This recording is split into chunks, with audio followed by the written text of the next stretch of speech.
Saudações, senhoras e senhores, aqui é Diogo Rafael Moreira, do site controversiacatólica.com. Desde, pelo menos, João Paulo II, é um costume sair nas manchetes dos jornais a notícia: pela primeira vez, um Papa faz isso. Pela primeira vez, um Papa faz aquilo. E poucas vezes nós percebemos as pessoas estranhando esse fato de que teve de passar tantos séculos para um Papa começar a fazer alguma coisa que o mundo aplaude como revolucionária e como superior às disposições do passado.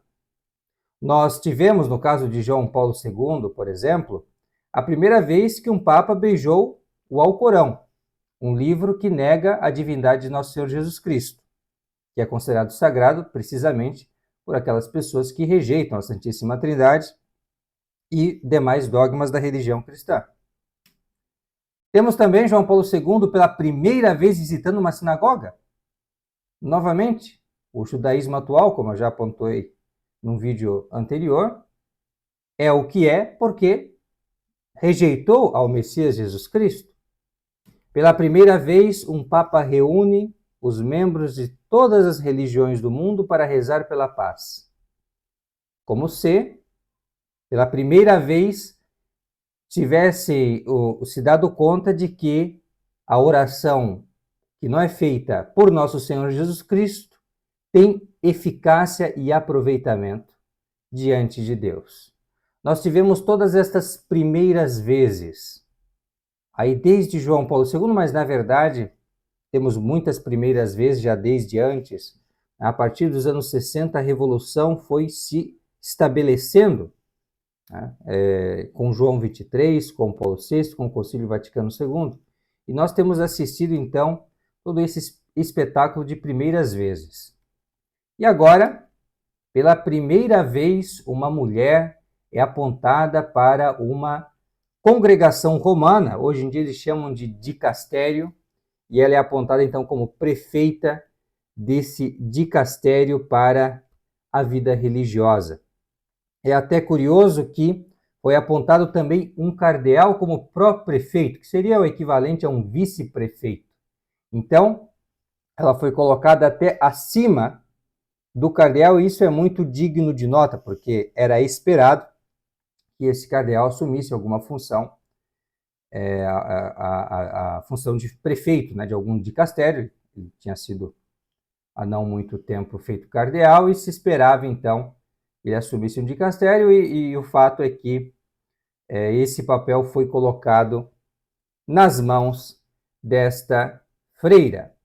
E isso transmite uma mensagem que, para o bom entendedor, é bastante clara. A primeira mensagem é que o naturalismo venceu, ou seja, não é mais necessário receber da parte de Deus uma ordem, né, a ordem sagrada, para a função do munus pastoral na igreja, ou seja, o munus de governo, né, de conduzir as pessoas para o porto seguro da salvação, que é uma graça recebida por Deus no sacramento da ordem, já é uma coisa dispensável.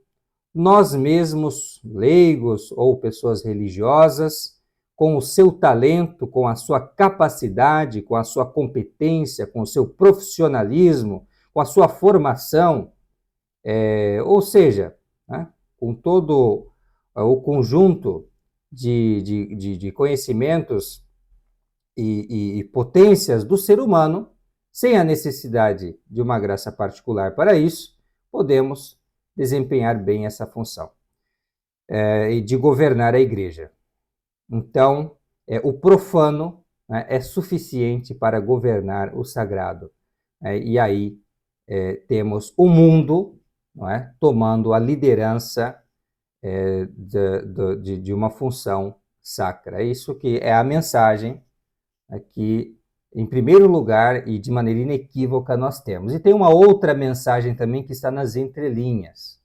É importante nós termos essa visão também, que tende à questão do feminismo, né? Isso com certeza, mas ainda do sacerdócio feminino, que já acontece em denominações protestantes ao redor do mundo. Então, o feminismo é evidente, quer dizer, se nós entendemos, né, como católicos, que Deus colocou a mulher como uma auxiliar do homem, né, na vida, como uma companheira de vida e auxiliar do homem, então ao homem cabe o papel principal e à mulher no papel de auxiliar. Né? Assim fica na ordem como Deus estabeleceu nas Sagradas Escrituras. E isso, evidentemente, se aplica nessa situação também. Os ministros ordenados na igreja são homens. Por quê? Porque tem um papel principal de governo na igreja. E assim nosso Senhor o fez, assim os apóstolos fizeram, e isto é a tradição, o costume e o que está estabelecido na Igreja Católica desde sempre. E quando você inverte isso, você dá a uma mulher essa função de governo, né? Então, o que isso significa? Significa que então a mulher que tem um papel de auxiliar agora começa a ter um papel de cabeça. Né? E aí você tem uma inversão do que foi determinado e estabelecido por Deus para a boa ordem das coisas. Então, uma diferenciação de papel a partir do sexo, né? A partir da diferença do sexo. Então, isso é o que Deus estabeleceu, né? Que São Paulo, apóstolo, também reafirma, né? E isso sem preconceito algum, porque nosso Senhor Jesus Cristo e Deus não têm condicionamentos sociais, na verdade. Quer dizer, Deus é o criador de toda a ordem no mundo. Então, ele não está condicionado à cultura humana e coisas assim. Se nós assim pensamos, nós negamos a origem divina da religião. Né? E é isso que essas pessoas acabam fazendo implicitamente quando violam estas coisas atadas, estabelecidas por Deus. É porque lhes falta fé. Né? Infelizmente, falta a luz da fé. E, de uma outra forma, se pode fazer disso um questionamento, né? Ou como que dar um sinal para o sacerdócio feminino. Ora, se ela já está ocupando uma função tradicionalmente reservada ao clero, desde sempre reservada ao clero, por isso que é uma primeira vez, então por que não agora ordenar ela para que ela possa então exercer bem essa função? Olha a esperteza de Satanás, né? Porque então não vamos dar-lhe o sacramento da ordem. Né? Então nós temos aí 3 maneiras, né, como essa nomeação de Francisco é uma ruptura com a tradição divina, né, o que foi disposto e estabelecido por Deus e é religiosamente guardado pela Santa Igreja Católica ao longo dos séculos. Primeiramente a questão do naturalismo, né, uma nova forma de pelagianismo, dizer que sem a graça do sacerdócio é possível fazer coisas que só é possível fazer com a graça do sacerdócio, com a graça sobrenatural. O ser humano, sem a força de Deus, pode bem desempenhar as funções sagradas. Depois, um triunfo, né, uma vez mais, do feminismo, né, que quer inverter o papel das coisas, quer colocar a mulher como cabeça, né, o que é contra os desígnios de Deus, e também desse lobby cada vez mais forte, né, para o sacerdócio feminino, que novamente, mais uma vez, né, vai contra a disposição de Deus guardada pela Igreja ao longo dos séculos. Então é isso que nós acabamos percebendo com essa primeira vez, né, mais essa primeira vez, infelizmente, né, e são sempre primeiras vezes no sentido de se afastar cada vez mais, né, da religião católica.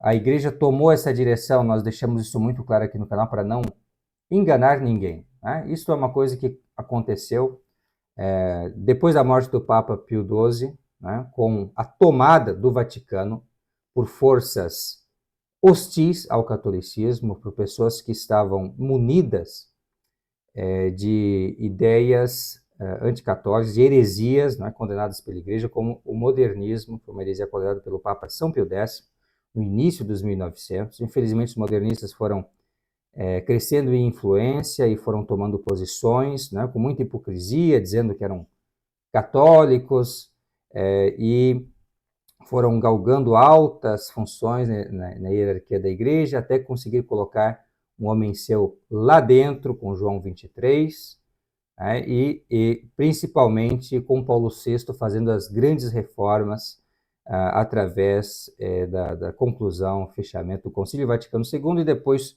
todo o programa de reformas, que também vai assumir João Paulo II, Bento XVI e agora ainda mais, né, dando continuidade, Francisco. Então, por conta de toda essa revolução que aconteceu, né, no interior do Vaticano, é que nós temos esses fenômenos, né, de subversão da religião católica. São pessoas que não acreditam, infelizmente, nos dogmas católicos, não acreditam nos princípios da nossa religião, que o negam, né, não só com suas palavras, mas com suas obras, e que enquanto estiverem ali, nós não podemos esperar deles nada de católico, nada de agradável a Deus, né? E nós, da nossa parte, devemos denunciar essas coisas e trabalhar da maneira que pudermos para promover a fé católica e esperar que estes templos e essas instituições que outrora serviram à fé possam voltar a servir o mais breve possível. Muito obrigado a você pela atenção, fique com Deus e até a próxima. Tchau, tchau.